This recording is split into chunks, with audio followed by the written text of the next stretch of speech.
اگر اللہ چاہے تو اس کے یہ کہنے پر وہ پلاٹ مسجد کے نام ہو گیا، واپس نہیں لے سکتا۔ کیوں جی مفتی صاحب؟ ٹھیک ہے، کیوں کہ اگر اللہ چاہے، اگر اللہ چاہے، اور اللہ تو چاہتا ہے کہ تم اس کے نام پر دو، من ذا الذی یقرض اللہ قرضا حسنا۔ ٹھیک ہو گیا؟ یہ بات سمجھ میں آ گئی؟ اب ایک آدمی یوں کہتا ہے انشاءاللہ میری بیوی کو 3 طلاق، اگر اللہ چاہے تو میری بیوی کو 3 طلاق، تو علماء فرماتے ہیں یہ طلاق نہیں ہوگی۔ کیوں نہیں ہوگی؟ اس لیے کہ اس نے کہا ہے اگر اللہ چاہے تو میری بیوی کو 3 طلاق، اور اللہ چاہتا ہی نہیں کوئی اپنی بیوی کو طلاق دے، لہذا یہ طلاق نہیں ہوگی۔ ہزاروں دفعہ کہہ دے انشاءاللہ ساتھ لگا ہوا ہو، نہیں ہوگی، کیونکہ اللہ چاہتا ہی نہیں تم طلاق دو۔ اللہ گھر آباد، سینکڑوں آیات ہیں گھر کو آباد کرنے کے لیے۔ فَإِنْ خِفْتُمْ شِقَاقَ بَيْنِهِمَا، اگر میاں بیوی میں ہو گئی کھٹپٹ تو بڑھاؤ نہیں۔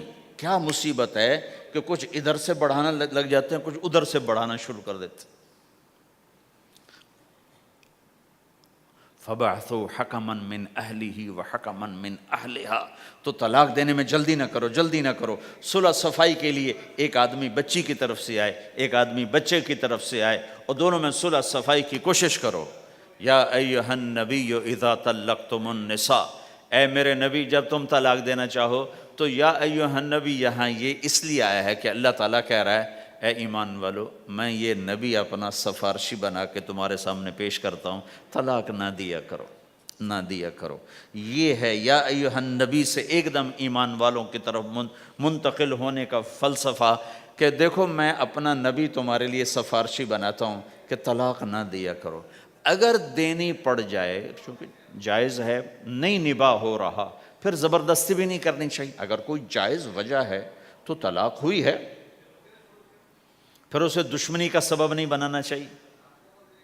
اگر صحیح مناسب ہوئی ہے، اللہ کے نبی نے خود 2 خواتین کو طلاق دی، نکاح تو کیا، رخصتی نہیں ہوئی، طلاق دے دی۔ اللہ کے نبی کی بیٹیوں کو طلاق پڑی، حضرت ام کلثوم، حضرت رقیہ رضی اللہ عنہ، دونوں کو طلاق دی گئی، ابو لہب کے بیٹوں نے طلاق دی۔ آپ نے حضرت حفصہ کو طلاق دینے کا ارادہ کیا تو عمر رضی اللہ عنہ کو پتہ چلا، بڑے غمگین ہوئے، تو اللہ جبریل آ گئے، یا رسول اللہ، اللہ تعالیٰ فرما رہے ہیں حفصہ کو طلاق نہیں دے سکتے، یہ آپ کی دنیا کی بیوی بھی ہے، جنت کی بیوی بھی ہے۔ کہ عمر کے دل شکنی ہو رہی ہے۔ تو ایک گھر باقی رہے، اس کے لیے سینکڑوں آیات اللہ تعالیٰ نے اتاری، اور ہمیں کہا عاشروہن بالمعروف، اپنی بیویوں کے ساتھ اچھا سلوک کرو۔ ہمیں خطاب، چونکہ مرد کسی کی بچی کو لے کے آتا ہے، لڑکا کسی کی بچی کو لے کے آتا ہے، اور وہ بچی ماں چھوڑتی، باپ چھوڑتی ہے، بھائی چھوڑتی ہے، بہنیں چھوڑتی ہے، سہیلیاں چھوڑتی ہے، سب کو چھوڑتی ہے، اور تیسرے دن اس کو تانے شروع ہو جاتے ہیں، اس کا تو دل ہی نہیں لگتا۔ اور پہلے دن اپنی بیوی کو نصیحت دی جا رہے تھے، میری ماں کی خدمت کرنی ہے، میری کرنا کر، میری ماں کی کرنی ہے، میرے ابا کی کرنی، میری بہنوں کی کرنی، کسی کے سامنے تم نے بولنا نہیں، کسی کے سامنے اف نہیں کرنا، بے وقوف اس سے محبت تو جتا پھرو، اس کے بعد جو کچھ کہے گا وہ کرے گا۔ پہلے دن ہی حکم، نہ تعلق بنا ہے، نہ محبت پیدا ہوئی ہے، اور نہ ابھی جوڑ بیٹھا ہے، اور پہلے دن حکم سنانے شروع کر دی۔ اس کے ذمہ نہ تیری ماں کی خدمت ہے، نہ تیرے باپ کی خدمت ہے، نہ تیری بہنوں کی خدمت، یہ ساری خدمت تو تیرے ذمہ ہے۔ ہمارا سسرال کا معاشرہ بڑا ظالم ہے، لاکھوں میں کوئی ایک گھر بچا ہوا تو الگ بات ہے، ورنہ میں تو دنیا پھری ہے، کیا دنیا دار کیا دین دار، سب ظلم ہی ظلم ہے۔ اتنی نیک عورتیں تہجد گزار مصلی سے اٹھتی نہیں، تسبیح ہاتھ میں ہے، لیکن جب وہ ساس بنتی ہیں تو ایسا ظلم ان کے اندر سے نکلتا ہے کہ کانپ اٹھتے ہیں در و دیوار۔ جب عورت ماں ہوتی ہے تو اس کے روئیں روئیں سے محبت کے چشمے پھوٹتے ہیں، وہی عورت جب ساس بنتی ہے تو ایک دم ظلم کی تصویر بن جاتی، اسے اپنی بہو میں کوئی خوبی نظر ہی نہیں آتی، عیب ہی عیب نظر آتے ہیں، اپنے بیٹے کو بھڑکاتی رہتی یہ کرتی ہے۔ اور ویسے بے وقوف ہیں، کوئی ماں کی وجہ سے بیویوں کو تباہ کر دیتے ہیں، کوئی بیویوں کی وجہ سے ماؤں کو تباہ کر دیتے ہیں۔ یہ دونوں ظلم ہیں۔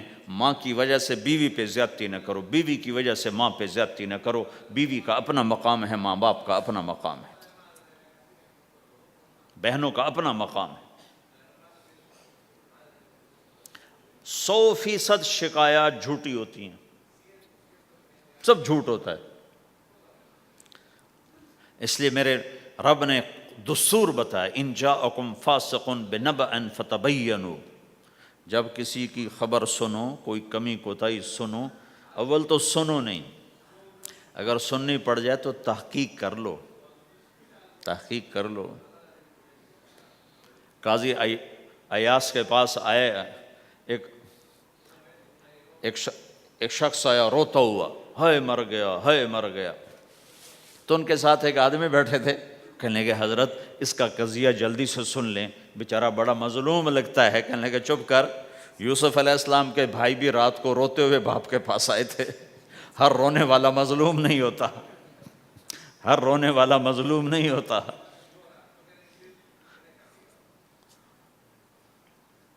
اپنے گھروں کی فضا بناؤ، کمی سنو ہی نہیں۔ تمہاری بیوی ماں کی کمی بتانے لگے، کہا مجھے نہ بتاؤ، تیری بڑی مہربانی۔ تمہاری ماں تمہاری بیوی کی کمی بتانے لگے، کہا اماں مجھے نہ بتاؤ، تیری بڑی مہربانی۔ گھر کی فضا ایسی بناؤ کہ کسی کی کمی کا تذکرہ نہ ہو، تو اللہ کی قسم تمہارا گھر جنت کا نمونہ بن جائے گا۔ یہ معاشرت کا دین بتا رہا ہوں، معاشرت کا دین۔ اپنی بیوی کی خوبیوں کی تعریف کرو، کمیوں پہ پردہ ڈالو۔ بیویوں کے ذمہ ہے خامد کی خوبیوں کی تعریف کریں۔ انسان حوصلہ افزائی کا محتاج ہوتا ہے۔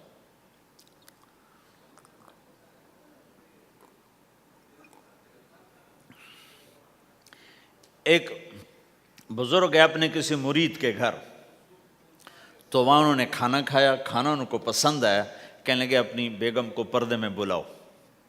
تو انہوں نے اپنی بیگم کو پردے میں بلایا، کہا بیٹی میں نے تیرا ہاتھ کا کھانا کھایا، بہت مزیدار تھا، اللہ تمہیں جزائے خیر دے، تم نے بہت اچھا پکایا۔ تو وہ زار و قطار رونے لگی۔ تو انہوں نے پوچھا بیٹی کیا ہوا؟ میں نے تو کوئی ایسی بات نہیں کی۔ کہ نہیں حضرت آپ کی بات پہ رونا نہیں آیا، رونا اس پر آیا ہے کہ 30 سال سے میں اس شخص کے ساتھ رہ رہی ہوں، کبھی ایک دفعہ اس نے میرے ہاتھ کے پکے کی تعریف نہیں کی۔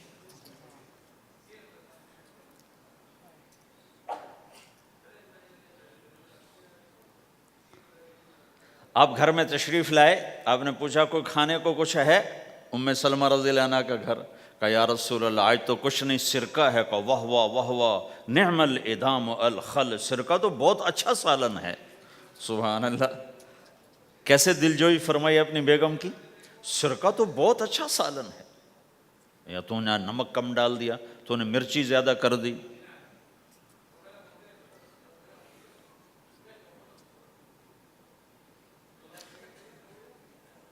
ہم رائمنڈ میں پڑھتے تھے نا، تو پکانا ہمارے ذمے ہوتا تھا، تو ہمیں پتا کہ پکاتے ہوئے کیا گزرتی۔ جب 2-2 ہزار آدمی کی روٹی ہم پکاتے تھے، 5-5 بوری آٹا گوندا ہے ہاتھوں سے، اور 10-10 من کھڑے ہو کے روٹی لگائی ہے، سخت سردی میں بھی سخت گرمی میں۔ سردی میں جب رات کو آٹا گونتے تھے ہم، تو ہمارے ہاتھ ایسے اکڑ، تم تو سردی دیکھتے ہی نہیں ہو، ہاتھ ایسے اکڑ جاتے تھے، اور صبح 4 بجے اٹھ کے روٹی پکانا شروع کرتے تھے۔ 2000 آدمی کی روٹی پکانی ہوتی تھی۔ تو اب کوئی آ کر کہتے انہیں کچی روٹی پکائی، تو جی دادا ایک تھپڑ اس کے منہ پہ مارے کہ 4 بجے کے ہم اٹھے ہوئے ہیں، پکا پکا برا حشر ہو گیا، کہتے کچی پکائی۔ بھائی صبر کر کے چپ کر کے کھا جا۔ مولانا الیاس صاحب رحمۃ اللہ علیہ ایک اپنے مرید کے گھر گئے، تو اس نے کھیر بنا کر پیش کی۔ اچھا، نمک اور چینی ایک جیسے ہوتے ہیں، وہ دیہاتی عورت سمجھ نہ سکی، چینی کے بجائے نمک ڈال دیا۔ تو انہوں نے جا سب سے پہلے مولانا الیاس صاحب کے سامنے کھیر رکھی، تو آپ نے جو چکھی تو وہ تو تھی کڑوی، کہنے کہ بھائی واہ واہ واہ واہ واہ واہ، بڑی مزے کی کھیر، ساری لیا میں اکیلا کھاؤں گا، کسی کو نہیں کھانے دوں گا۔ ساری کھیر کھا گیا، اس پر پردہ ڈالنے کے لیے۔ وہ تو جب انہوں نے کہا مولانا الیاس کا بچا ہوا تھوڑا سا میں جب چکھا تو کڑوا سا، ہائے مر گئی، یہ تو سارا نمک ڈالا ہوا تھا۔ ایک دفعہ ہماری جماعت چنیوٹ میں تھی، تو ہمارے ساتھیوں نے چائے بنائی، تو وہ اندھیرا سا تھا، تو چینی کے بجائے نمک ڈال دیا اور دسترخوان پہ لے آئے، سب پی رہے۔ واللہ میں آنکھوں سے دیکھا بتا رہا ہوں، مولانا الیاس کا تو سنا بتا رہا ہوں، کسی ایک نے نہیں کہا کہ یہ کڑوی ہے، چپ کر کے پی رہے، چپ کر کے پی رہے، کسی ایک نے نہیں کہا۔ باہر ایک دیہاتی کھڑا تھا، تو میں نے اس کہا چاچا آتے نو چاہ پہ ماما، وہ آ گیا، اس نے پہلا گھونٹ بھرا، اوے تھا کوڑی ہے، اس نے بانڈا پھوڑ دیا۔ پھر سارے ساتھی ہنس پڑے کہ چاچا ہم نے تو پردہ ڈالنے کی کوشش کی تھی خدمت والوں پر تو نہیں پردہ چاک کر دیا، بانڈا پھوڑ دیا۔ کیا خوبصورت تربیت۔ 8 سال ہم نے دیگیں پکائی ہیں اور روٹیاں پکائی ہیں رامین میں پڑھتے ہوئے، تو پکانے والا کتنا کھپتا ہے۔ مفتی زین العابدین صاحب رحمۃ اللہ علیہ ہمارے بزرگ تھے، بڑے نفیس، تو وہ روٹی بڑی نفیس کھاتے تھے، تو ان کے لیے مجھے فرمایا اس نے روٹی تو بنا۔ اب میں ڈر رہا تھا کہ پتہ نہیں مفتی صاحب کو پسند نہ آئی تو کیا بنے گا۔ حوصلہ افزائی کتنی ضروری چیز۔ اب وہ میں روٹی ناشتے میں لا کے رکھی، اور اللہ کا فضل، اب تو خیر بھول بھلائیاں ہو گیا، ورنہ بہت نفیس روٹی میں بناتا تھا۔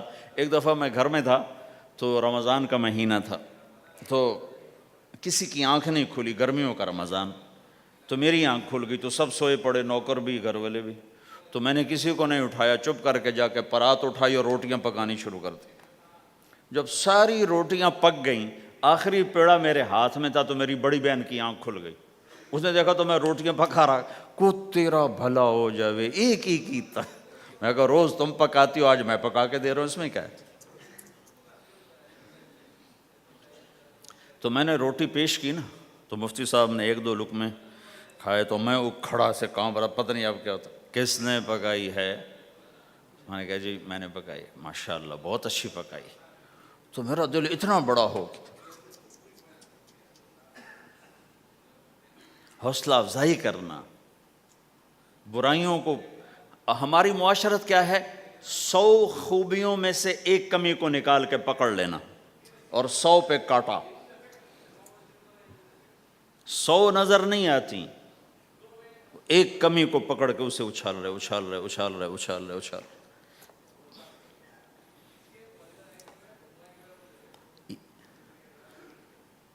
یہ گھر کا دین ہے، گھر کا دین ہے، یہ گھر کی معاشرت ہے کہ ایک دوسرے کی حوصلہ افزائی ہو، اس سے دل بڑھتا ہے، دل بڑا ہوتا ہے۔ حضرت عائشہ رضی اللہ عنہ چھوٹی عمر کی ہیں، تو آپ جہاد سے واپس آ رہے ہیں، جہاد سے، تو آپ نے صحابہ سے کہا آگے چلے جاؤ، سارے سب آگے چلے گئے اور نظروں سے غائب ہو گئے۔ تو اب خود اللہ کے نبی کہہ رہے ہیں عائشہ میرے ساتھ دوڑ لگاؤ گی؟ دوڑ لگائیں؟ تو حضرت عائشہ نے کہا لگاؤں گی۔ سبحان اللہ، سارے عالم کا ہادی تمہیں گھر کی زندگی بتا رہا ہے کہ گھر میں زندگی کیسی ہوتی۔ یہ مولوی صاحب چاہتے ہیں فتوے سے گھر چلاؤں، فتوے سے تھوڑا ہی چلتا ہے، وہ تو محبت سے چلتا ہے۔ تو فرمانا کہ ہم نے دوڑ لگائی تو میں آگے نکل گئی، اللہ کے نبی پیچھے رہ گئے۔ پھر کچھ عرصہ گزرا تو آپ ایک جہاز سے واپس آ رہے تھے، آپ نے صحابہ سے کہا تم سب آگے چلے جاؤ، سب آگے چلے گئے، نظروں سے اوجھل ہو گئے، غائب ہو گئے۔ تو پھر آپ نے کہا عائشہ دوڑ لگاؤ گی؟ کہا جی لگاؤں گی۔ پھر ہم نے دوڑ لگائی تو فرمانے لگے ان دنوں میں ذرا موٹی ہو گئی تھی، تو اللہ کے نبی مجھ سے آگے نکل گئے، تو آپ نے کہا ہذہ بتلک، کہ اب تیرا میرا حساب برابر ہو گیا، پہلے تو جیت گئی تھی، آج میں جیت گیا۔ حضرت عائشہ رضی اللہ تعالیٰ عنہ کو لقمے بنا کے کھلاتے تھے، بڑی بڑی بوٹیاں کھانے کا رواج تھا عربوں میں، بڑی بڑی بوٹیاں بناتے تھے، چھوٹی چھوٹی بوٹی نہیں ہوتی تھی۔ تو حضرت عائشہ رضی اللہ عنہ نے مثلا بوٹی اٹھائی، کبھی کبھی گھر میں مہینے میں ایک آدھ دفعہ گوشت بنتا تھا، تو آپ بوٹی اٹھا کر ایسے کھاتی نوچتی، تو ساری تو ایک دم کھائی نہیں جاتی، تو رکھ دیتی تھیں۔ تو اللہ کا نبی وہی بوٹی اٹھاتے تھے اور حضرت عائشہ کو دکھا کر جہاں سے انہوں نے کھایا ہوتا تھا وہاں سے کھاتے تھے ایسے۔ پھر عائشہ رضی اللہ عنہ پانی کا پیالہ اٹھاتی اور پیتی، وہ پہلے بھی بڑے ہوتے تھے، ایسے چھوٹے گلاس نہیں ہوتے تھے، تو وہ پیتی، تو جب رکھ دیتی تو اللہ کا نبی پیالہ اٹھاتے، جہاں اما عائشہ کے ہونٹ لگے ہوتے تھے وہاں ہونٹ لگا کے پانی دکھا کے یہ کرتے تھے۔ یہ بتا رہے ہیں اظہار محبت رشتوں میں بہت ضروری ہے، اظہار ضروری، بھائی کو بتاؤ میں تیرا بھائی ہوں، اس کے سامنے اظہار محبت ضروری ہے، بیوی سے اظہار محبت ضروری ہے، بیوی کا خاوند سے اظہار ضروری ہے، ماں باپ سے اظہار ضروری ہے۔ یہ سارے وہ رشتے ہیں جن کو میرے نبی نے قرآن سنو ماں باپ کے لیے، وَاخْفِضْ لَهُمَا جَنَاحَ الذُّلِّ مِنَ الرَّحْمَةِ وَقُلْ رَبِّ ارْحَمْهُمَا كَمَا رَبَّيَانِي صَغِيرًا۔ ہاں، ماں باپ کے لیے اپنے پر پھیلا دو، پر بچھا دو۔ کیوں بھائی؟ انسان کے پر ہوتے ہیں یا بازو ہوتے ہیں؟ کیوں جی؟ بولو بھائی۔ باجو، تمہاری گجراتی میں بولوں نا، باجو، باجو ہوتے ہیں نا، پر تو نہیں ہوتے نا، لیکن اللہ کہہ رہا پر بچھا دو، اپنے ماں باپ کے لیے پر بچھا دو۔ پر بچھانے کا کیا مطلب؟ میں بتایا کرتا ہوں کہ اس آیت کو کسی تفسیر سے میں نہیں سمجھا، نہ کوئی تفسیر والا یہ تفسیر کی طرف جائے گا۔ یہ جو میرا کالج کا ایک دور ہے، ایک تبلیغ کا دور ہے، کالج دور میں جب ہمارے گاؤں کے قریب دریائے راوی ہے، اس کے کنارے جنگل تھا بہت بڑا، اس میں ہم شکار کھیلنے جاتے تھے، ایک ایک ہفتہ جنگل میں پڑے رہتے تھے، تو ساتھ کھانے کا سامان، ساتھ سارے حشم خدم، اور ایک ایک ہفتہ ہم شکار کرتے تھے۔ تو وہ تیتر کو لگتا تھا نا چھرا، وہ چھرے لگتے تھے تو گرتا تھا، تو یوں اس کے پر یوں ہو جاتے تھے، میرے آنکھوں کے سامنے وہ تیتر نظر آ رہے ہیں، وہ یوں ایسے کرتے تھے اور یوں گردن ٹیڑھی ہوتی تھی، اور اس کا مطلب یہ ہوتا تھا کہ اب میں تیرے بس میں ہوں، ذبح کر یا چھوڑ دے، میرا بس ختم ہو چکا۔ تو آئے ہائے ہائے، قربان جاؤں قرآن کی خوبصورتی پر۔ میرا رب کہتا ہے اپنے پروں کو بچھا دے ماں باپ کے آگے، جیسے زخمی پرندہ تیرے آگے بچھ جاتا ہے، کہ ذبح کر دو صاحب، بھون کے کھا یا کباب بنا کے کھا، اب تیرے حوالے ہوں، ایسے ہی ماں باپ کے آگے یوں ہو جا۔ کیا خوبصورت تعبیر کی ہے، لا تقل لہما اف، اون بھی نہ کر۔ آپ نے فرمایا کاش میرے والدین ہوتے، تمنا کی، 2 مہینے کے تھے ماں کے پیٹ میں تو باپ کا انتقال ہو گیا، یا اور نہیں تو میری ماں تو ہوتی، میری ماں تو ہوتی۔ اور میں عشاء کی نماز کے مصلی پہ کھڑا ہوتا اور میں سورۃ فاتحہ شروع کر چکا ہوتا، اور ادھر سے میری ماں کہتی محمد، تو میں ماں کے لیے نماز توڑ دیتا، میں کہتا لبیک یا اماں۔ حج کا سفر ہے، 63 سال عمر ہے، ماں کو فوت ہوئے 57 سال گزر چکے ہیں، آپ حاجیوں کے ساتھ ابوا سے گزرتے ہیں، 10 میل آگے بستی ہے، پہلے قبر آ جاتی ہے، آپ نے احرام باندھا ہوا ہے، سر ننگا ہے، اپریل کا مہینہ ہے، ماں کی قبر سے گزرے، 57 سال میں آدمی کیا کچھ نہیں بھول جاتا، لیکن میرے نبی کے دل کا زخم اسی طرح بھرا نہیں ہے، اسی طرح تازہ ہے۔ آپ اونٹنی سے اتر گئے اور ماں کی قبر کے سرانے آ کے یوں بیٹھے، گھٹنے اٹھائے اور ہاتھ یہاں رکھے اور سر دیا گھٹنوں میں ایسے، اور یوں سر نیچے کر کے جو روئے ہیں جیسے چھوٹے بچے روتے ہیں. آپ نے دیکھا چھوٹے بچے گھروں میں ایسے روتے ہیں ایسے. ہم بھی بہت روئے اس طرح منہ گھٹنوں میں دے کر. تو میرے نبی گھٹنوں میں منہ دے کر جوں روئے جوں روئے جوں روئے، کئی گھنٹے روتے رہے. سن 2000 میں حضرت آمنہ کی قبر کی زیارت کے لیے پہنچا. ڈھونڈتے ڈھونڈتے اللہ نے پہنچایا، ایک رہبر کو ساتھ لیا. وہ پہاڑوں کے اندر وہ قبر ہے، تو وہ اندر ہمیں لے گیا. راستہ کوئی نہیں تھا، جس کو پتہ ہو وہ پہنچا سکتا ہے، ویسے کوئی نہیں جا سکتا. ہو کالے پہاڑ، چھوٹے چھوٹے کانٹے دار جھاڑیاں. ایک پہاڑی ہوگی اتنی اونچی جتنی آپ کی چھت ہے، اس کے اوپر باقی پہاڑ تو ایسے تھے، نوک نکلی ہوئی. وہ اوپر فلیٹ تھا، کوئی 10 بائی 10 تقریباً. وہاں میرے نبی کی ماں آرام کر رہی تھی. تو میں نے چاروں طرف دیکھا تو 2000 یعنی صرف 12 سال پہلے جنگل، ویرانہ، وحشت. 1400 سال پہلے یہاں کیا ہوگا.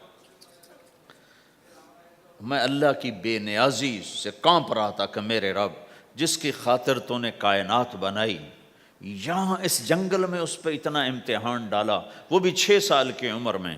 باپ دیکھا نہیں، بہن کوئی نہیں، بھائی کوئی نہیں، خالہ کوئی نہیں، کوئی ساتھی کوئی نہیں. 3 دن بعد یہ موت آتی تو مکے میں آتی تو کئی سینے سے لگاتے.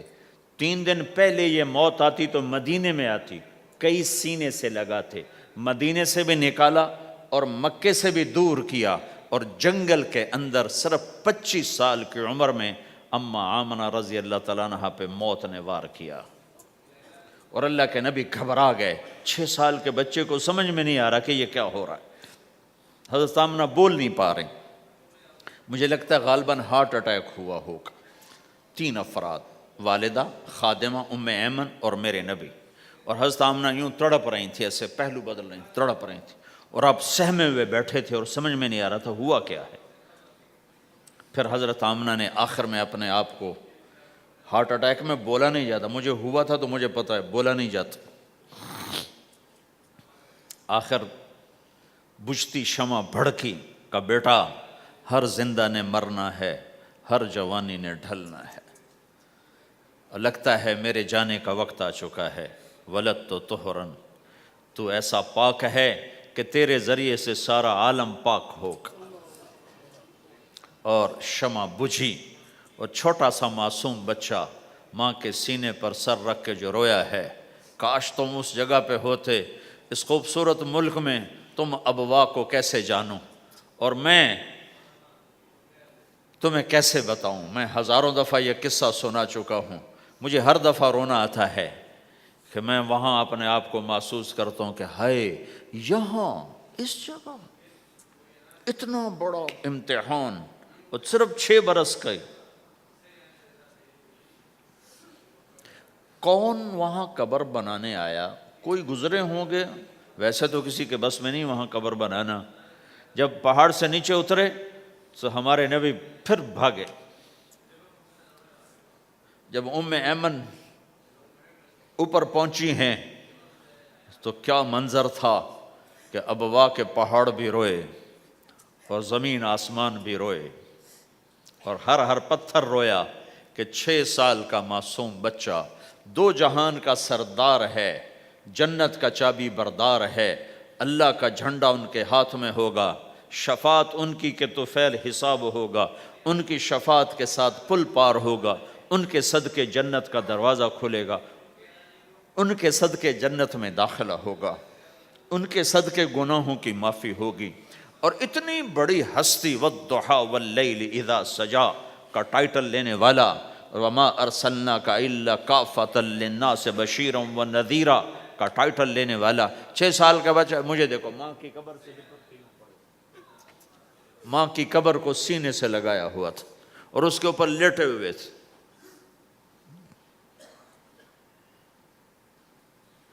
جب حضرت ام ایمن پہنچی ہیں تو اللہ کے نبی کیا کہہ رہے تھے؟ اے میری ماں، تمہیں تو پتہ ہے نا تیرے سوا میرا کوئی نہیں تھا، تو مجھے چھوڑ کے کہاں چلی گئی؟ تیرے بغیر کہاں جاؤں گا؟ میرا کون ہے اب تیرے سوا؟ ام ایمن نے اٹھایا کہ مجھے چھوڑ دو، میں کہیں نہیں جاؤں گا، میں اپنی ماں کے سوا کہیں نہیں جاؤں گا۔ کھینچ کے اٹھایا، نیچے لائیں، اونٹنی پہ بٹھایا، 3 راتیں مسلسل روتے روتے یہ سفر ہوا ہے۔ ہائے ہائے، کوئی آنسوں کو آگے کوئی خالہ نہیں بیٹھی، باپ بھی نہیں بیٹھا ہوا، بھائی بھی کوئی نہیں، بہن بھی کوئی نہیں ہے، کوئی نہیں جس کے گود میں سر رکھ کے اب یہ بچہ سوئے گا۔ تنہائیوں کے ساتھ اب بسیرا ہے۔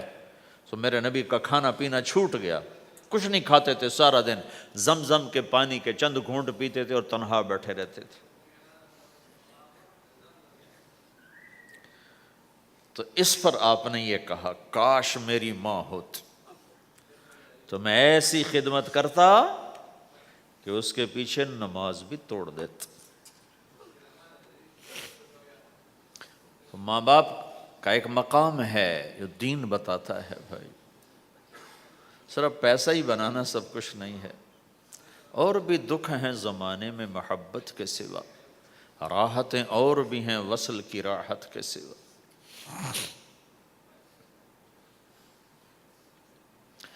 ماں باپ کا ایک مقام ہے، ان کو مقام دو، لیکن ماں کی وجہ سے بیوی پہ ظلم نہ کرو، بیوی کے عشق میں ماں پہ زیادتی نہ کرو۔ یہ گھر کی معاشرت ہے، یہ گھر کی زندگی ہے۔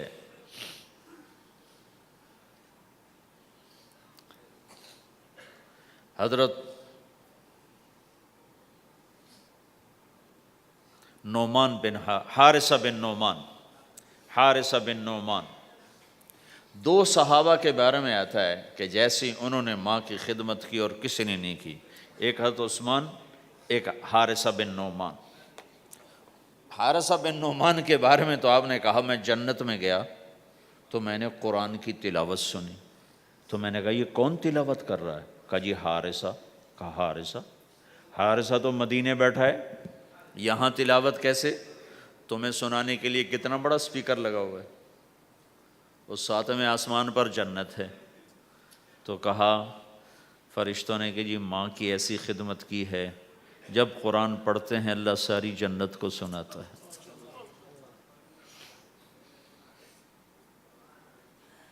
تو جن کے والدین یہاں ساتھ ہیں وہ انہیں غنیمت جانو، ان کی خدمت کرو۔ لیکن میں بار بار اس لیے بتا رہا ہوں کہ یہ پہلو میں بہت کمی زیادتی ہے کہ ماں باپ یا ماں کی وجہ سے بیوی پہ زیادتی نہ کرو، چونکہ ساس کو میں نے رحم دل نہیں دیکھا، چاہے وہ تہجد گزار ہو، چاہے وہ روزے دار ہو، چاہے وہ حج عمرے کرتی ہو، چاہے سارا دن تسبیح اس کے ہاتھ میں ہو، میں نے کسی ساس کو رحم دل نہیں دیکھا، چونکہ یہ اخلاق سیکھے ہی نہیں ہیں، سکھائے ہی نہیں ہیں کسی نے۔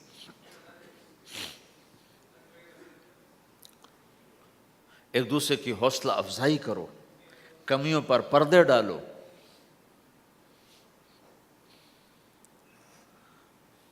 اپنے گھروں میں تم پرائے دیس میں اولاد کو وقت دو، اولاد کو ٹائم دو۔ دین سکھانے کے لیے سب سے پہلا مدرسہ ماں باپ ہیں، تربیت کی پہلی جو مجلس ہے وہ ماں باپ ہیں۔ اگر ماں باپ ٹائم دیتے رہیں گے تو اولاد کے اندر دین آئے گا۔ اگر ماں باپ نے ٹائم نہ دیا، 2 جہان کے سردار ہیں، اپنے بچوں سے کیسے گھل ملے ہوئے ہیں۔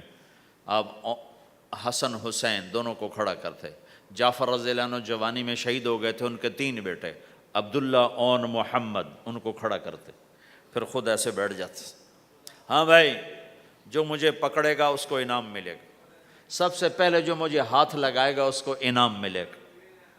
تو 5 بچے دوڑ لگاتے، کوئی سر پہ چڑھتا، کوئی گود میں، کوئی کمر پہ، ہر کوئی کہتا میں نے پہلے ہاتھ لگایا، میں نے پہلے ہاتھ لگایا ہے۔ یہ 2 جہان کے سردار اپنے بچوں کے ساتھ تمہیں زندگی سکھا رہے ہیں۔ فرض نماز، نفل نہیں بھائی، فرض با جماعت نماز ہو رہی، اور حضرت زینب کی بیٹی امامہ کو یہاں بٹھایا ہوا فرض نماز میں. اور نبی کی نماز میں تو کوئی فرق نہیں پڑتا، ہماری نماز تو ٹوٹ جائے گی، نبی کی نماز میں تو کوئی فرق نہیں پڑتا. پھر جب آپ رکوع میں جاتے تو ان کو بٹھا دیتے، سجدہ کر کے اٹھنے لگے پھر اٹھا کے یہاں بٹھا کے پھر نماز شروع کر دیتے. ذرا تمہیں سکھانے کے لیے ہے. آپ سجدے میں گئے، فرض فرض فرض، تو حسن رضی اللہ عنہ کمرے سے نکلے اور دوڑتے ہوا کہ اللہ کے نبی کی کمر پہ چڑھ گئے. تو آپ نے سجدہ لمبا کر دیا. جب لمبا زیادہ ہو گیا تو صحابہ ڈر گئے، یہ کیا ہو گیا؟ تو پہلی صف والوں نے ذرا یوں اٹھا کے سر اٹھا کے دیکھ چکر کیا ہے، تو دیکھا تو حسن کمر پہ چڑھے ہوئے. تو جو قریب میں ایک آدمی تھا اس نے سجدے میں ہی ہاتھ آگے کیا ان کو پکڑ کے نیچے اتارنے کے لیے. تو اللہ کے نبی کی یہاں سے نظر پڑی کہ ایک ہاتھ آگے آ رہا ہے، تو آپ نے یوں اشارہ کیا، چھوڑ دو چھوڑ دو، کچھ نہ کہو. تو جب تک حسن نہیں اترے کمر سے آپ نے سجدے سے سر نہیں اٹھایا.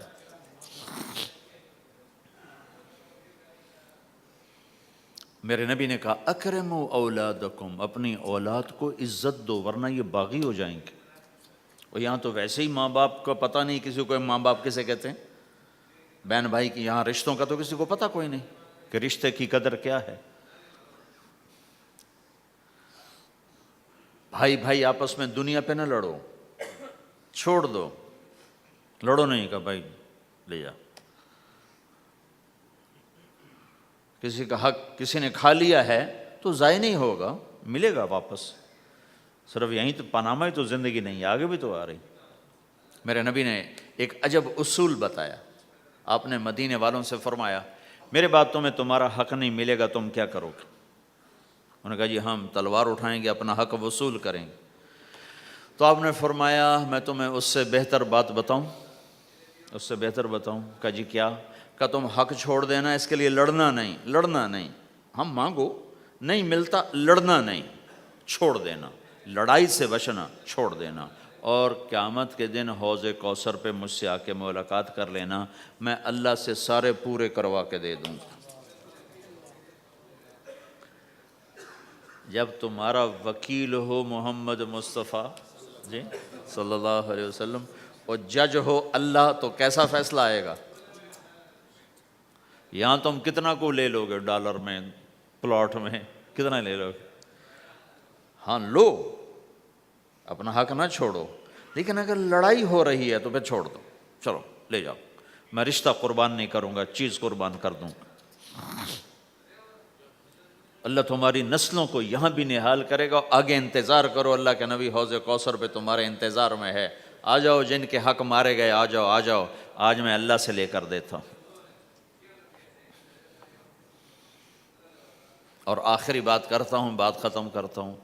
ان ساری گھر کی زندگی، بازار کی زندگی، میاں بیوی کی زندگی، ماں باپ کے ساتھ، بیوی کے ساتھ، بیوی کا خامند کے ساتھ، بھائی کا بھائی کے ساتھ، بہن کا بھائی کے ساتھ، ان سارے رشتوں میں اور آپ کا آپس میں آپ مختلف لوگ بیٹھے ہوئے ہو، آپ سب کا آپس میں یہ سب کچھ قائم ہو جائے جو میں کہنے کی کوشش کر رہا ہوں. آخری ایک بات کہتا ہوں. اللہ کے نبی نے فرمایا معاذ تمہیں سارے دین کا خلاصہ بتاؤں؟ افلا انبئک بملاک ھذا کلہ، معاذ میں تمہیں سارے دین کا خلاصہ بتاؤں؟ میں پھر کہتا ہوں معاذ میں تمہیں سارے دین کا خلاصہ بتاؤں؟ دین کا خلاصہ. انہوں نے کہا جی کیا ہے؟ یہ کب کی بات ہے؟ آپ تبوک کے سفر سے واپس آ رہے ہیں اور معاذ رضی اللہ عنہ پوچھتے ہیں یا رسول اللہ جنت میں جانے کا راستہ تو بتائیں. تو آپ فرماتے ہیں نماز قائم کر، زکوٰۃ دے، روزے رکھ. روزہ ڈھال ہے، صدقہ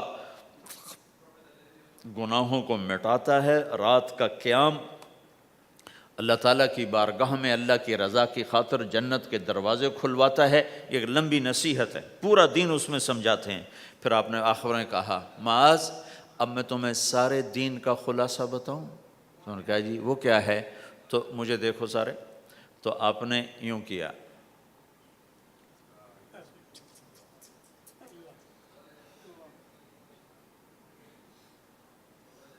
دیکھ لیا سب نے، منہ سے کچھ نہیں بولے، عمل کر کے دکھایا۔ کس کو؟ کوئی چھوٹا بچہ سامنے کھڑا ہوا ہے؟ کون کھڑا ہے؟ معاذ۔ معاذ کون ہے؟ آپ نے کہا قیامت کے دن میری امت کے علماء کا جھنڈا معاذ کے ہاتھ میں ہوگا۔ اس کو یوں سمجھائے جیسے چھوٹے بچے کو سمجھاتے ہیں، معاذ، زبان پہ قابو رکھنا، زبان پہ قابو رکھنا، زبان پہ قابو رکھنا، تو سارا دین تیرا محفوظ۔ اگر زبان قابو میں ہے بیوی کی، خاوند کی، ماں کی، باپ کی، بھائی کی، بہن کی، پڑوسی کی، پارٹنر کی، ساتھی کی، پورا دین محفوظ ہو جائے گا، گھر جنت بن جائے گا۔ زبان اگر تیز ہو گئی تو بس سارا دین برباد۔ دین میں بچے گا ہی کچھ نہیں اگر زبان پہ قابو نہیں تو۔ میرے پاس وکیلوں کا وفد آیا، ہم جماعت میں تھے مظفر آباد، تو میں نے آدھا گھنٹہ بات کی، کہا جی آپ کی بہت نصیحتیں سنی ہیں، آخر میں کوئی ایک نصیحت کر دیں۔ تو میں نے کہا یہ، کہ نہیں یہ نہیں، کوئی اور نصیحت کرے۔ یہ بڑا مشکل کا، ایک تو یہی ہے کہ اسے قابو میں رکھو۔ ایک میٹھا بول دلوں کو خرید لیتا ہے، اور ایک کڑوا بول زندگی میں زہر گھول دیتا ہے۔ میں اور آپ کیا حیثیت رکھتے ہیں؟ میرے نبی کی خدمت میں پیش ہوئے ابو سفیان بن حارث اور عبداللہ بن ابی امیہ، ایک پھوپھی کا بیٹا، ایک تایا کا بیٹا۔ ابو سفیان تایا کا بیٹے، عبداللہ بن ابی امیہ پھوپھی کے بیٹے۔ کہا ہم آئے ہیں، اندر اطلاع بھجوائی، توبہ کرنے آئے ہیں، مسلمان ہونا چاہتے ہیں۔ تو آپ نے فرمایا مجھے ان کے اسلام کی کوئی ضرورت نہیں ہے، میں ان کو بیعت نہیں کروں گا، انہوں نے مجھے بڑا دکھ دیا ہوا ہے۔ طائف والوں سے زیادہ تھا، طائف والوں نے تو پتھر مار مار لہولوہان کر دیا تھا۔ حضرت عائشہ نے پوچھا یا رسول اللہ سب سے زیادہ آپ نے دکھ کہاں دیکھا؟ کہا طائف کی وادی میں۔ لیکن جب وہ پتھر مارنے والے مدینے میں آئے تو آپ نے ان کا استقبال کیا۔ اب ایک پھوپھی کا بیٹا ہے، ایک تایا کا بیٹا، آپ کا نہیں، میں نہیں ملوں گا۔ کیوں؟ کہ ایک میرے بارے میں شعر کہا کرتا تھا اور میری برائی بیان کرتا تھا اشعار میں، اور ایک عبداللہ نے، ابو سفیان میرے بارے میں شعر کہتا تھا، پتھر نہیں مارا، زبان کا غلط استعمال۔ اور عبداللہ بن ابی امیہ نے مجھے حرم میں کہا تھا آسمان پہ چڑھ جا، 4 فرشتے لے کر آ، ان کے ہاتھ میں پیپر ہو، اس پر اللہ کی مہر ہو اور اللہ کی طرف سے لکھا ہو کہ محمد میرا رسول ہے، تو پھر بھی میں تیری نہیں مانوں گا۔ تو کہا یہ بات میرے سینے پہ ہے، میں نہیں ان کو ملوں گا۔ کڑوی بات تو نبی کا سینہ تنگ کر دیتی۔ تم بیوی سے بولو گے یا بیوی خامن سے بولے گی، یا بچے سے بولو گے بچہ آپ سے بولے گا، یا ماں باپ سے بولو گے ماں باپ آپ سے بولیں گے، بھائی سے بولو گے، ساتھی سے بولو، کیا حال ہوگا؟ کیا پیچھے بچے گا؟ تو میں قربان جاؤں حضرت ام سلمہ رضی اللہ تعالیٰ عنہ پر، انہوں نے بڑا عظیم کردار ادا کیا ہے 2 موقعوں پر۔ اس میں سے ایک موقع یہ ہے، انہوں نے کہا یا رسول اللہ، ایک آپ کی پھوپھی کا بیٹا، ایک آپ کے تایا کا بیٹا، آپ تو دشمنوں کو معاف کر دیتے ہیں، یہ تو آپ کے اپنے ہیں، آپ معاف کر دیں ورنہ وہ ہلاک ہو جائیں گے۔ ام سلمہ کی سفارش پر پھر آپ نے ان دونوں کو اندر بلایا اور ان کو بیعت کیا اور ان کو کلمہ پڑھایا۔ زبان کا غلط بول کہاں تک اثر کرتا ہے۔ تو یہ میری آخری بات ہے، اپنی زبانوں پہ قابو۔ ہم انسان ہیں، ہو جائے گا، جب ہو جائے تو پھر معافی مانگو، معافی مانگو۔ نکاح ہے، ہاں، جب ہو جائے معافی مانگو۔ میٹھے بول کے عادی بناؤ، کہ کسی کے ساتھ میٹھا بول دینا بھی صدقہ ہے۔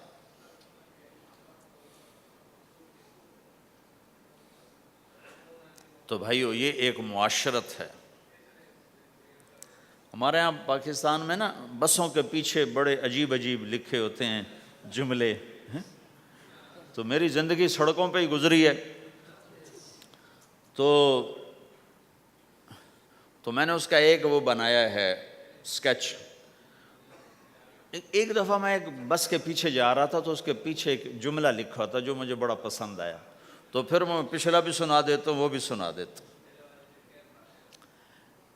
نئی بس کے اوپر لکھا ہوتا ہے ویکھ ٹور چکوری دی۔ چکور ایک پرندہ بڑے نخرے سے چلتا ہے، تو نئی بس کے پیچھے لکھا ہوتا ہے مجھے دیکھو میں چکور کی طرح چل رہی ہوں۔ جب ذرا پرانی ہو جاتی ہے تو اس کے پیچھے لکھا ہوتا ہے ہارن دے کر پاس کریں۔ جب زیادہ پرانی ہو تو پھر اس کے پیچھے لکھا ہوتا ہے یا پاس کر یا برداشت کر۔ اور زیادہ پرانی ہو تو اس کے پیچھے لکھا ہوتا ہے نہ چھیڑ ملنگانو۔ ملنگ سمجھتے ہو؟ نہ چھیڑ ملنگانو۔ یہ ایسے جملے لکھے ہوتے ہیں۔ کہیں وہ رنگ روغن ہو کے دوبارہ آ جائے سڑک پر تو لکھو ہوتا وقت نے ایک بار پھر دلہن بنا دیا۔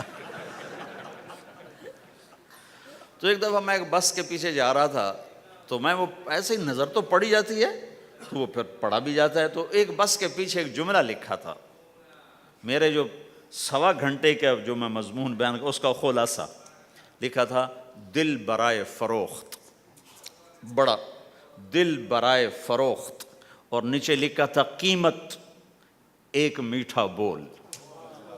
ایک میٹھا بول، ایک بول سے بیوی کا دل خرید لو، ایک بول سے بیوی خامند کا دل خرید لے، ایک بول سے بہو ساس کا دل خرید لے، ایک بول سے ساس بہو کا دل خرید لے، ایک بول سے بھائی بھائی کا دل خرید لے، ایک بول سے ماں باپ اولاد کا دل خرید لیں، ایک بول سے اولاد ماں باپ کا دل خرید لے، ایک بول سے تم دشمن کا دل خرید لو۔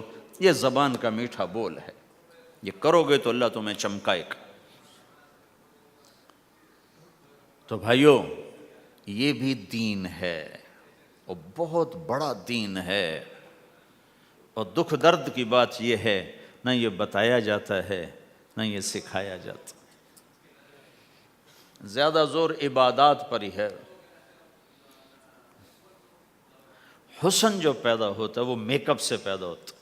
ہمارے دین کا جو میک اپ ہے وہ اچھے اخلاق ہیں، وہ یہ زندگی ہے جس کو میں نے تھوڑا سا آپ کے سامنے نمونہ پیش کرنے کی کوشش کی ہے،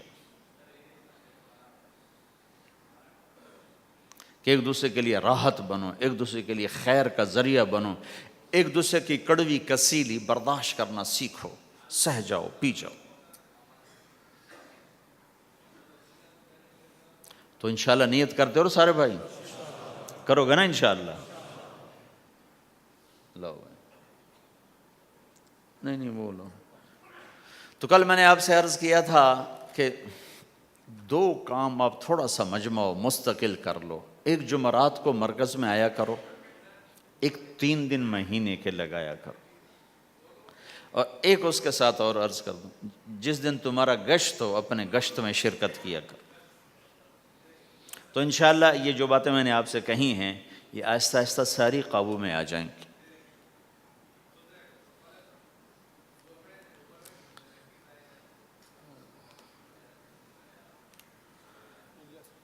صالحہ بنت محمد الیاس، اچھا احمد اسماعیل، یہ ہے۔ مہر کتنا ہے؟ $1700 نقد۔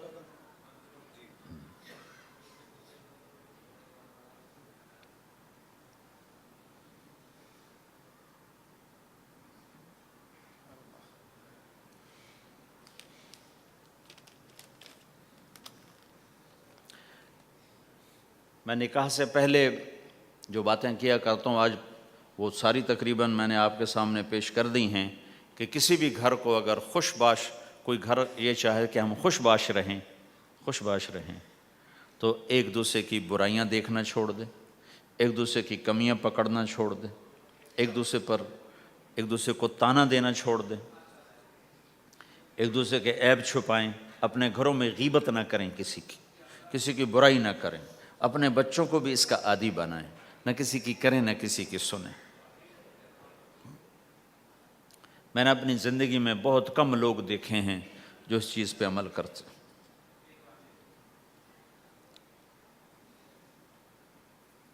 تو انشاءاللہ آپ کے گھر میں رونق رہے گی۔ جی بھائی تم ہو احمد؟ اچھا، تو مجھے فیس کیا دو گے؟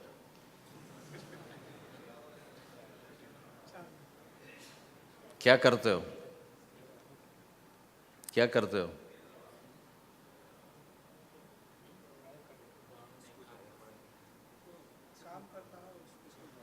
4 مہینے لگاؤ گے تبلیغ میں؟ اچھا اچھا، یہی فیس ہے میری، 4 مہینے تبلیغ میں لگا دوں۔ اعوذ باللہ من الشیطان الرجیم، بسم اللہ الرحمن الرحیم۔ یا ایھا الناس انا خلقناکم من ذکر وانثی وجعلناکم شعوبا وقبائل لتعارفوا ان اکرمکم عند اللہ اتقاکم، وقال النبی صلی اللہ علیہ وسلم اعظم النکاح برکۃ ایسرہ مؤونہ، او کما قال۔ جی بھائی، صالحہ بنت محمد الیاس کو 1700 امریکی ڈالر مہر معجل کے عوض تمہارے نکاح میں دیا، قبول کیا؟ اللہ جزائے خیر عطا۔ درود شریف پڑھو بھائی۔ اللہم لک الحمد کما انت اہلہ، فصل علی محمد کما انت اہلہ، وفعل بنا ما انت اہلہ، انک اہل التقوی و اہل المغفرہ۔ ربنا آتنا فی الدنیا حسنہ وفی الآخرۃ حسنۃ وقنا عذاب النار۔ اللہم انا نسألک الہدی والتقی والعفاف والغنی۔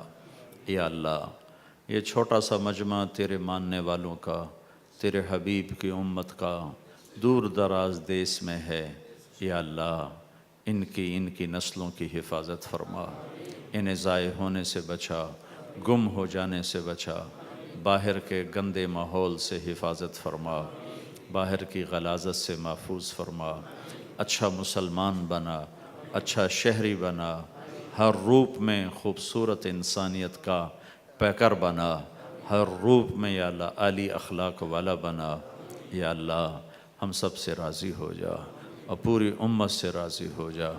جن گناہوں کی وجہ سے تو ناراض ہوا اور امت کا سفینہ ڈوبا، وہ گناہ معاف کر دے، معاف کر دے، معاف کر دے۔ یا اللہ پوری انسانیت کو ایمان کے نور سے روشن فرما دے۔ یا اللہ پوری دنیا کے بسنے والوں کو اپنا تعلق عطا فرما دے۔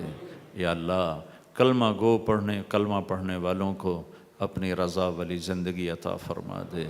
یا اللہ تو ہمارا مالک ہے، ہم تیرے بندے ہیں، تو نے سمجھایا ہم کوئی نہ سمجھے، تو نے روکا ہم کوئی نہ روکے۔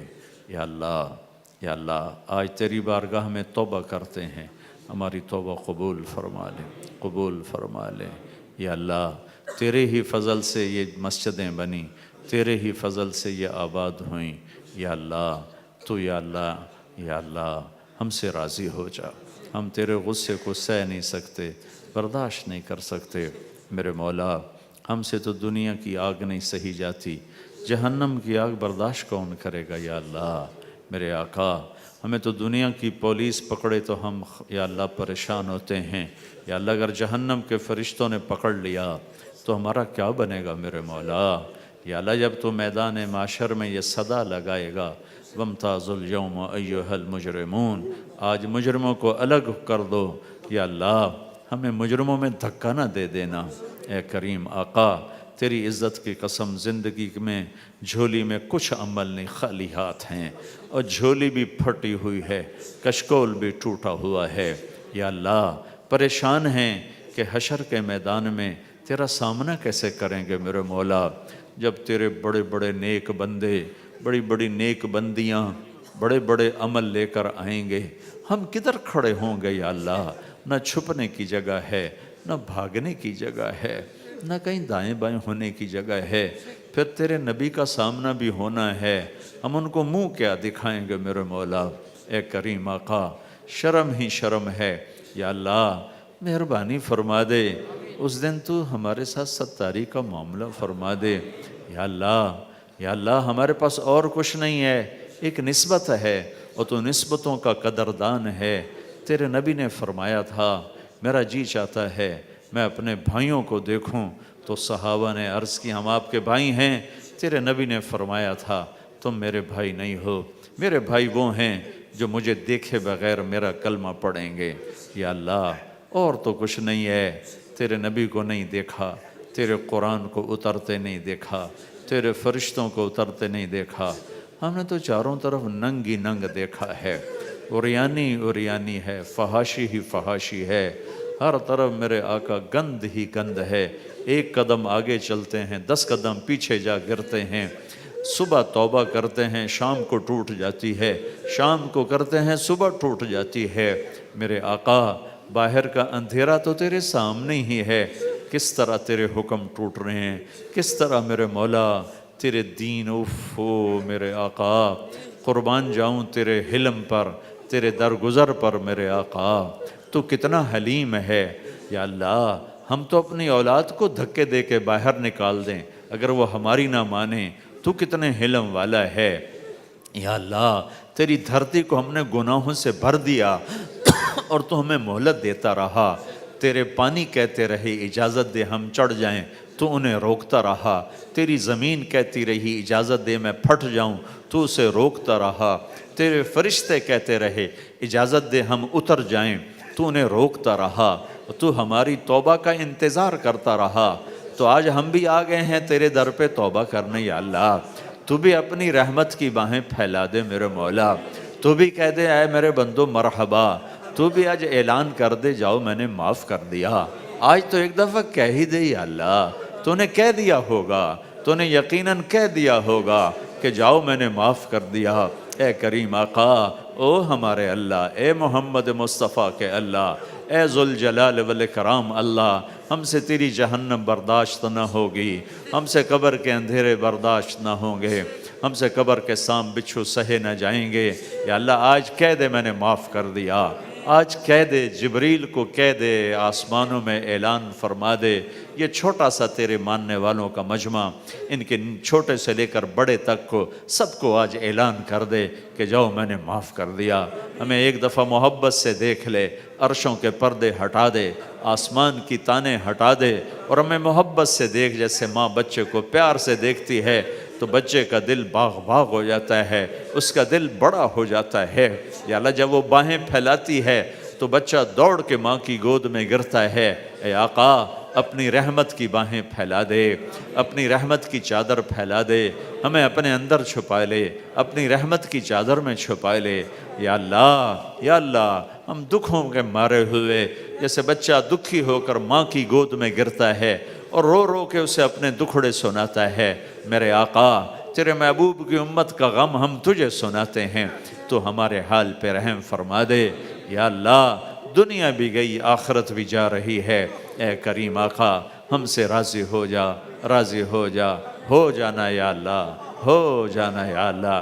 تو کہہ دے میں ہو گیا ہوں، کہہ دے میں ہو گیا ہوں۔ یہ مجمع اٹھنے سے پہلے بخشا جا چکا ہو، معاف کیا جا چکا ہو، درگزر کیا جا چکا ہو، تو نے کر دیا ہوگا میرے آقا، تو نے کر دیا ہوگا میرے آقا، تو ہم سب سے راضی ہو جا یا اللہ، راضی ہو جا۔ ربنا آتنا فی الدنیا حسنہ وفی الآخرۃ حسنۃ وقنا عذاب النار، وصلی اللہ تعالی علی النبی الکریم، آمین برحمتک یا ارحم الراحمین۔ السلام علیکم ورحمۃ اللہ وبرکاتہ۔ جی کیا ابھی طے نہیں ہے؟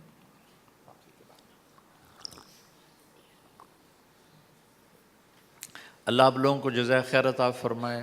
آپ جتنے تھے سارے ہی آتے رہے، آپ کی بڑی مہربانی۔